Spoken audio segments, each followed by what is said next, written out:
So good evening to all of you. आप सभी का आपके अपने यूट्यूब चैनल एग्ज़ाम की में स्वागत है। तो जैसा कि हम लोग एमसीक्यू लगाने जा रहे थे आरएमबी के repair and maintenance of building के, तो इसको लगाने से पहले एक चीज़ हम लोग जान लेते हैं कि अभी अभी आज नोटिस आ गई है पीटीयूपी की। उन्होंने बोल दिया है कि हम ऑनलाइन एग्ज़ाम लेंगे और केवल 2 एग्ज़ाम पेपर आपका होगा।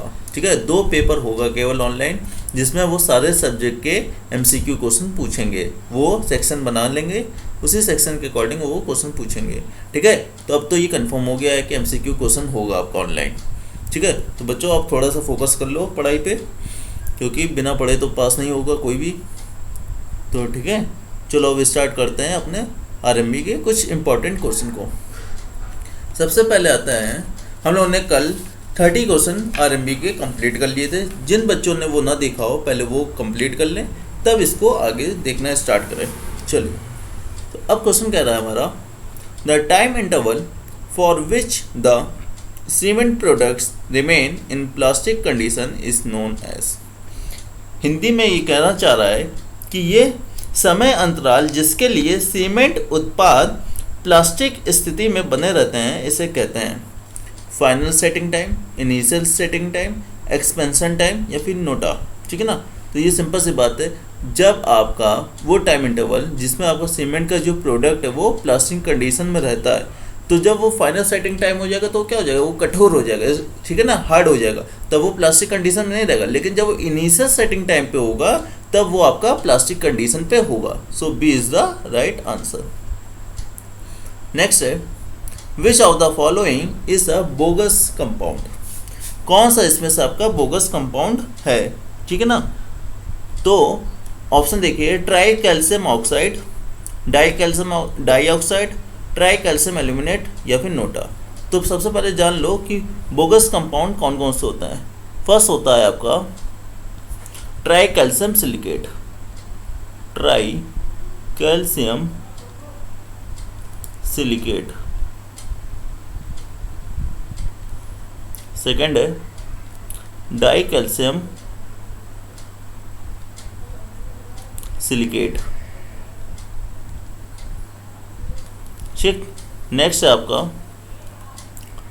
Try calcium aluminate. And fourth है टेट्रा कैल्शियम एल्यूमिनो फेराइड। ठीक है, तो ये 4 आपके बोगस कंपाउंड होते हैं सीमेंट में। तो ऑप्शन देखो, ट्राई कैल्शियम ऑक्साइड नहीं, सिलिकेट होता तो हो सकता था। आपका जो सी ऑप्शन है ट्राई कैल्शियम एल्यूमिनेट, ठीक है ना, तो ये आपका बोगस कंपाउंड है। ठीक है ना, तो C is the right answer हो जाएगा। नेक्स्ट है, to prevent spoiling of cement due to humid conditions and lost storage the cement use is. मतलब कि नमी की स्थिति और स्टोरेज की कमी की वजह से सीमेंट के खराब होने की स्थिति को रोकने के लिए कौन सा सीमेंट का उपयोग किया जाता है। ठीक है ना, तो ऑप्शन है पोजोलॉनिक सीमेंट, फिर है hydrophobic cement, air entraining cement या फिर नोटा। अब देखो सिंपल सी बात है, ऐसा समझो कि जब आपकी ह्यूमिड कंडीशन है, मतलब नमी है और उसमें लॉस स्टोरेज हो रही है, तो ऐसा कौन सा होगा, ऐसा जो सीमेंट होता है वो होता है हाइड्रोफोबिक सीमेंट। ठीक है ना, तो बी होगा इसका राइट आंसर। हाइड्रोफोबिक सीमेंट के अंदर ये क्वालिटी होती है कि वो इसके उसमें प्रिवेंट कर सकता है। नेक्स्ट क्वेश्चन है, gypsum added in manufacture of Portland cement is. तो पोर्टलैंड सीमेंट के निर्माण में जिप्सम को क्यों मिलाया जाता है। ठीक है ना, to promote flash set of cement, ठीक है, to gain colour properties, to prolong the setting time of cement नोटा। मतलब हिंदी में समझ लो, पहला कह रहा है आपका कि सीमेंट के शीघ्रता से जमाव को बढ़ावा देने के लिए, रंग के गुण प्राप्त करने के लिए, सीमेंट के जमाव समय को बढ़ाने के लिए या फिर नोटा। तो सिंपल सी चीज़ है ना कि जिप्सम को हम क्यों मिलाते हैं पोर्टलैंड सीमेंट, ताकि हम उसका जो सीमेंट का जो सेटिंग टाइम है उसको प्रोलॉन्ग कर सकें। ठीक है ना, इसके जमाव के समय को बढ़ा सकें। तो C is the right answer हो जाएगा। फिर आते हैं for coastal protection works such as breakwater and tetrapod which of the following types of cement is advisable. ठीक है, तो मतलब कि आपका जो तटीय संरक्षण है कार्य जैसे तरंगरोध और चौपाइयों के लिए निम्न में से किस प्रकार का सीमेंट उपयोग करने की सलाह दी जाती है? Portland pozzolana cement, low heat cement, ordinary Portland cement या फिर सल्फेट रेजिस्टिंग सीमेंट। तो याद रखना है जब आपका कहीं पर भी कोस्टल आ जाए या फिर मैरीन वर्क आ जाए, ठीक है, मतलब समुद्र से रिलेटेड कोई भी चीज़ आ जाए तो वहाँ पे हम लोग सल्फेट रेजिस्टिंग सीमेंट का यूज़ करते हैं। ठीक है ना, तो D is the right answer. Which of the following is used to determine the specific gravity of cement? कहना चाह रहा है कि निम्नलिखित में से किसका उपयोग सीमेंट की स्पेसिफिक ग्रेविटी ज्ञात करने के लिए किया जाता है? Gilmore needle method, Vicat apparatus, Le Chatelier flask या फिर नोटा। तो विकेट याद है ना, किसमें करते हैं? कंसिस्टेंसी को फाइंड करने के लिए। और ली चेटेलियर का यूज़ करते हैं हम लोग स्पेसिफिक ग्रेविटी सीमेंट की डिटरमाइन करने के लिए। सो सी is the right answer.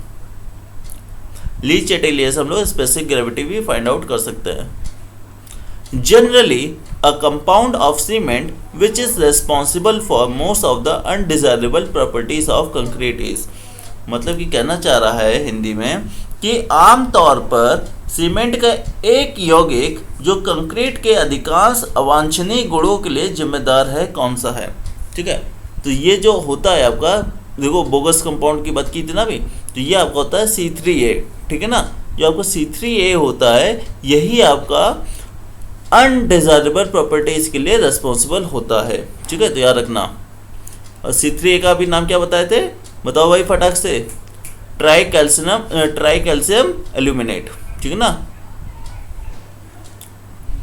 एफ्लोरोसेंस in cement is cause due to an excesses, तो सीमेंट में उत्फूलन की अधिकता के कारण होता है। किसके कारण होता है उत्फूलन? Efflorescence, alumina, iron oxide, silica, alkali. देखो बच्चों एक चीज रखना, देखो होता तो आंसर है एल्कली, ये सबको पता है, ठीक है ना, लेकिन जैसे कुछ बच्चों क्या करेंगे, एल्यूमिना, एल्यू दे से ही देखेंगे ए पे टिक लगा देंगे। तो पहले ऑप्शन को पढ़ लेना तुम लोग, क्योंकि ये लोग क्या करते हैं कि जो गलत ऑप्शन होता है उसी को ए नंबर पे लगाते हैं ताकि बच्चा जल्दबाजी में आपका गलत कर दे। ठीक है ना, तो एल्कली होता है इसका आंसर, तो अर्थ इसका D. Which of the following materials in general will offer strength gain for the longest period? मतलब कि निम्नलिखित में से कौन सी सामग्री सामान्य रूप से सबसे लंबी अवधि के लिए ताकत प्रदान करेगी? फ्लाई ऐश, माइक्रोसिल्का, राइस हस्क ऐश, नोटा। ठीक है ना, तो राइस हस्क का मतलब होता है चावल भूसी की राख, और माइक्रोसिल्का होता है सूक्ष्म सिल्का, और फ्लाई ऐश तो सब जानते ही होंगे। तो अब फ्लाई ऐसी चीज़ होती है जब हम उसको यूज़ करते हैं तो वो क्या करती है, लंबे समय तक हमें स्ट्रेंथ प्रोवाइड करती है। ठीक है, तो A is the right answer, fly ash. Which of the following compounds is responsible for quick setting of cement? ठीक, तो निम्नलिखित में से किस अवयव के कारण सीमेंट त्वरित रूप से सेट हो जाता है? MgO, SiO2, Fe2O3, Al2O3। तो सिंपल सी चीज़ है, कौन सा कंपाउंड होता है जो रेस्पॉन्सिबल होता है क्विक सेटिंग ऑफ सीमेंट के लिए?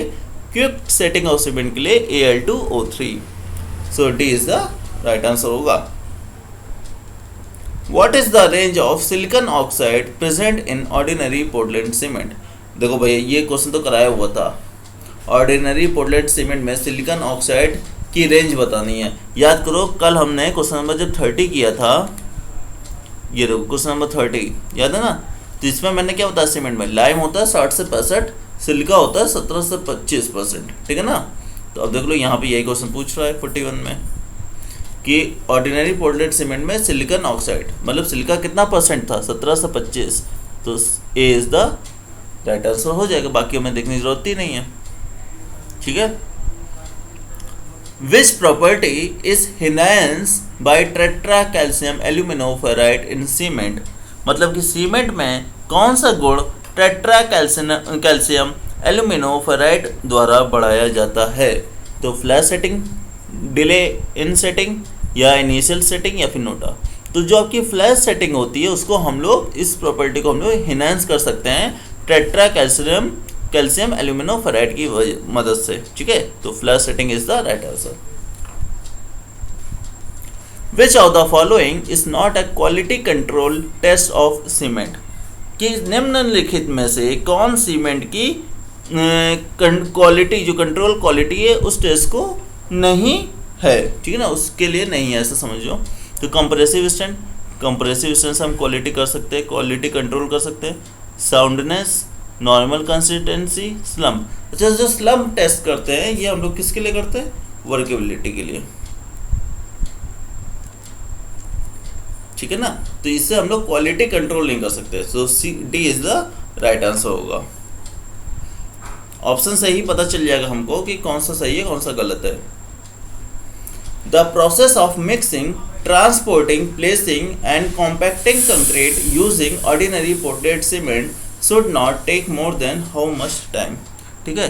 क्वेश्चन कह रहा है आपका कि जो आपका ऑर्डिनरी पोर्टलैंड सीमेंट है उसका उपयोग करके कंक्रीट को मिश्रित करने, ढुलाई करने, बिछाने और सघन करने की प्रक्रिया में कितने समय से ज़्यादा नहीं लगना चाहिए। तो ऑर्डिनरी पोर्टलैंड सीमेंट का जो इनिशियल सेटिंग टाइम होता है वो 30 मिनट का होता है। तो आपको जो भी काम करना है, ट्रांसपोर्ट करने का, मिक्स करने का, प्लेस करने का, कॉम्पैक्ट करने का, ये 30 मिनट से हमको पहले कर लेना है, ठीक है। So A is the right answer होगा कि 30 मिनट से ज़्यादा हमको समय नहीं लगना चाहिए ऑर्डिनरी पोर्टलैंड सीमेंट के केस में। Which of the below is not a property of ferro cement, तो निम्न में से कौन फेरो सीमेंट का गुण नहीं है? इम्परवियस नेचर होता है फेरो सीमेंट का। कैपेसिटी टू रेजिस्ट शॉक, तो शॉक को भी रेजिस्ट करने की कैपेसिटी होती है। नो नीड ऑफ फॉर्मवर्क, ठीक है। फॉर्मवर्क का मतलब होता है तख्ता जो लगाते हैं ना, जैसे कॉलम को क्रिएट करते हैं तो कॉलम को बनाने के लिए हम लोग चारों तरफ से उसमें फॉर्मवर्क लगाते हैं, फिर उसके अंदर कंक्रीट को भरते हैं, ठीक है ना। तो वो तख्ता जिसको कहते हैं हिंदी में, तो तख्ते की आवश्यकता नहीं, ठीक है। फेरो सीमेंट के लिए हमें जरूरत नहीं होती। Strength per unit mass is low, ठीक है। तो ये आपका प्रॉपर्टी नहीं होती है फेरो सीमेंट की। So D is the right answer. क्या कह रहा है? Which of the below is not a property नहीं है, तो ये वाली प्रॉपर्टी नहीं है फेरो सीमेंट की। Which of the following is calcareous raw material used in cement production? निम्न में से कौन कैल्शियम युक्त कच्चा माल सीमेंट उत्पादन में प्रयुक्त होता है? सीमेंट रॉक, हाँ सीमेंट रॉक की यूज़ करते हैं सीमेंट को बनाने के लिए, ठीक है। लाइमस्टोन का भी यूज़ होता है। मैरीन सेल्स का भी यूज़ होता है। तो बोला ऑल ऑप्शन है करेक्ट, तो D is the right answer होगा, ठीक है। तो सीमेंट को बनाने के लिए हम लोग सीमेंट रॉक का भी यूज़ करते हैं, लाइमस्टोन का भी करते हैं, मैरीन सेल्स का भी करते हैं। In the method of voids for determination of the quantity of cement paste, it is assumed that cement के पेस्ट की मात्रा निर्धारित करने के लिए जो voids की विधि में यह माना जाता है कि voids in coarse aggregates are filled by fine aggregates, मतलब कि मोटी रोड़ी की जो रिक्ति है वो बारीक रोड़ी द्वारा भरी गई है, ठीक है। voids in fine aggregates are filled by cement paste, बारीक रोड़ी की जो रिक्ति है मतलब वॉइड्स है उसको हम लोग सीमेंट पेस्ट के द्वारा भरी गई है, ठीक। Volume of fine aggregates is equal to total voids in coarse aggregate plus 10% extra. तो बारीक रोड़ी का जो आयतन है वो मोटी वाली रोड़ी की कुल वॉइड्स और उसके अतिरिक्त 10% के बराबर है।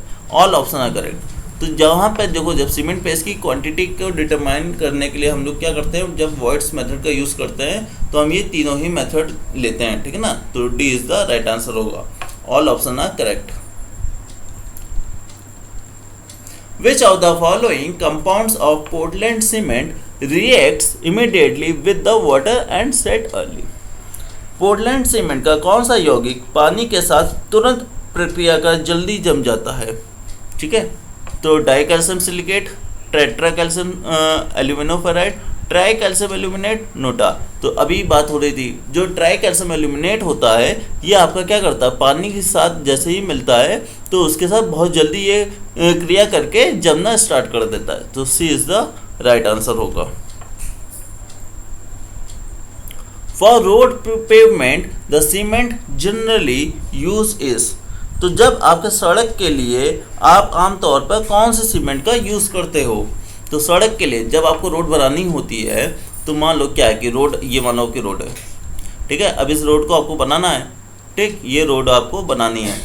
तो अब आपको ऐसी रोड बनाने के लिए कौन से सीमेंट का यूज़ करोगे? ऐसे सीमेंट का यूज़ करोगे कि फटाफट वो सेटिंग हो जाए उसमें, ठीक है ना, वो जम जाए, क्योंकि ताकि आने वाली गाड़ियों को दिक्कत ना हो, ठीक है। या तो आप रोड को ब्लॉक कर दोगे, यही कर सकते हो, रोड को ब्लॉक कर दो तब रोड बनाओ। तो लेकिन जो गाड़ियाँ आएंगी वो क्या करो, उसका डाइवर्जन या तो करो कहीं से। अगर डाइवर्जन नहीं कर सकते तो इससे अच्छा क्या करोगे, ऐसे सीमेंट का यूज़ करोगे कि जल्दी से जम जाए रोड आपकी, जम जाए, सेटिंग हो जाए उसकी, ताकि आने वाली गाड़ियाँ जल्दी से पास आउट कर सके।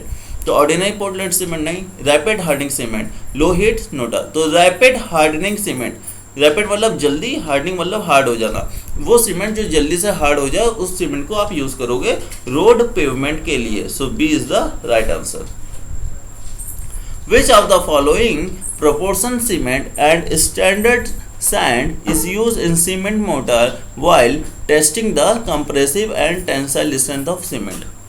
क्वेश्चन कह रहा है कि सीमेंट और मानक रेत का निम्न में से कौन सा अनुपात सीमेंट मसाले में प्रयोग किया जाता है जब सीमेंट की कंप्रेसिव एंड टेंसाइल स्ट्रेंथ जो होगी वो क्या हो, उसका जब हम परीक्षण करें, ठीक है ना, जब उसकी टेस्टिंग करें।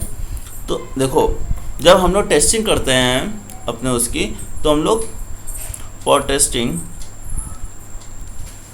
हम लोग यहाँ पे 200 ग्राम सीमेंट लेते हैं, 200 ग्राम ऑफ सीमेंट का यूज़ करते हैं and 600 gram of standard sand का यूज़ करते हैं इन द मिक्स रेशियो, ठीक है, इन द मिक्स रेशियो। तो ये रेशियो कितने का आएगा, 1:3 का, ठीक है ना। ये होगा बाई वेट होता है, ये याद रखना, बाई वेट, ठीक है, by wait is taken in a pan, ठीक है। तो ऑप्शन देख लो 1/2, 1/3, 1/4, 1/3। तो 1:3 का रेशियो हम लोग यहाँ पे लेते हैं, ठीक है गाइस। तो इस प्रकार आज हम लोगों ने आरएमबी के 50 क्वेश्चन, 30 कल किए थे, 20 आज किए, 50 क्वेश्चन कंप्लीट किए। आई होप गाइस कि आपको सारी चीज़ें समझ में आ गई होंगी और अब आपको ये कंफर्म हो चुका है कि आपका पेपर होना है एमसीक्यू के उसमें। तो अब आप लोग भाई सब लोग पढ़ाई करना स्टार्ट कर दो, ठीक है गाइस। चलिए तो आज का वीडियो यहीं पे हम ख़त्म करते हैं। अगर आपको ये वीडियो अच्छा लगा तो ज़रूर इसको लाइक करो और अगर आप चैनल में नए हो तो सब्सक्राइब करना ना भूलें। जय हिंद, जय भारत।